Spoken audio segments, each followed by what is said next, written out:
We're back with a Christmas setting this time, and today we'll be talking about a very important topic.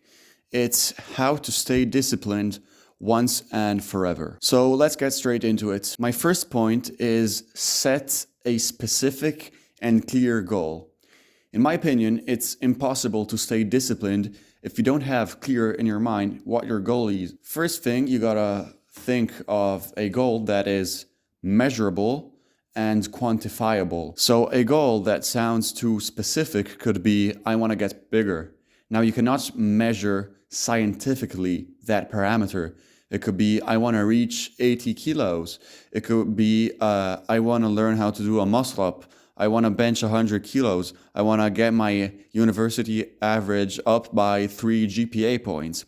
So it must be measurable. Now, once you've set your goal, the most important thing is to break down the process day by day. Let's say your starting point is 70 kilos and you want to reach 80. Jumping from 70 to 80, having a 10 kilo surplus could seem quite overwhelming. But if you break it down month by month, and tell yourself, okay, to reach my goal, I have to increase my body weight 1 kilo per month. Now that would be way easier both physically and mentally. Actually, physically nothing changes, but for your brain, breaking down the task in smaller pieces and thinking of it as 1 kilo per month is way easier.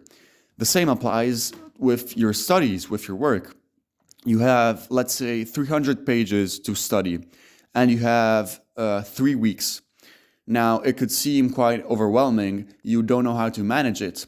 But if you think, instead of 303 weeks, it's 100 per week, it's automatically easier.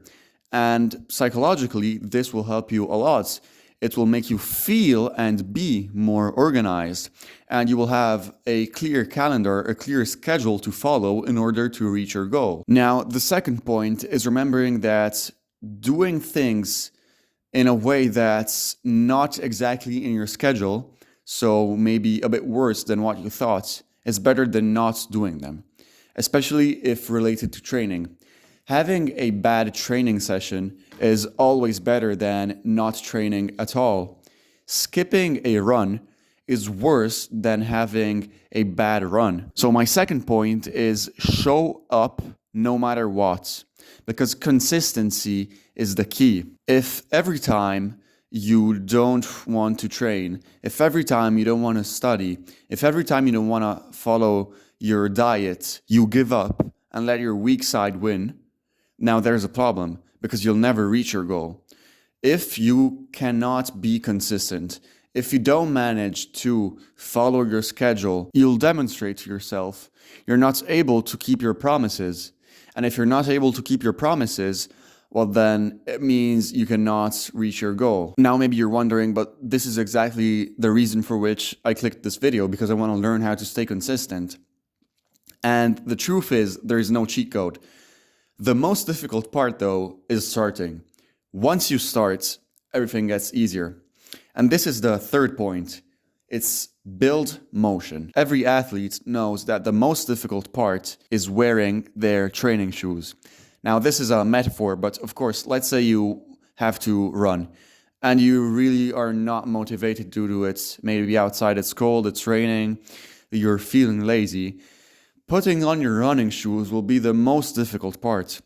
But once you have them on and you're out running, everything gets easier. The difficult part is already done. It's gone. Now you've got to just move your legs and keep that motion, feel that motion building up, and let it drive you around. You're feeling lazy and you don't want to study. Well, once you open your book and start reading and underlining, the most difficult part is gone. You're just using your motion now and keeping on studying. The last tip I want to give you is let experience guide you. Once you start having a bit of life experience in training, studying, or whatever, you start relying on your past experiences to guide you and your future expectations. So let's say it's a rainy day and I don't want to go out for a run. Now, since I've been running for a year and a half, this situation has already happened to me. And I know exactly how I'm going to feel if I don't go out for the run. And I also exactly know how I'm going to feel if I go out running. And of course, deep down, everybody knows the right choice is the hardest one most of the times. So going out for the run. However, in this case, I will let experience guide me and win over my weak side. If I listened to my desires, I would probably stay home doing nothing.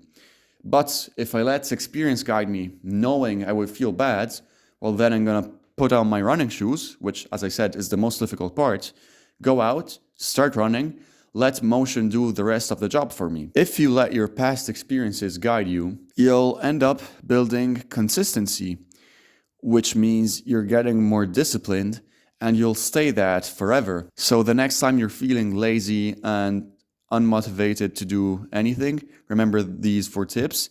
And remember, the hardest part is starting. Once you do the first step, everything else comes as a waterfall. Once the first drop goes down, the rest of the water flows by itself. So I hope you enjoyed this video and see you in the next one.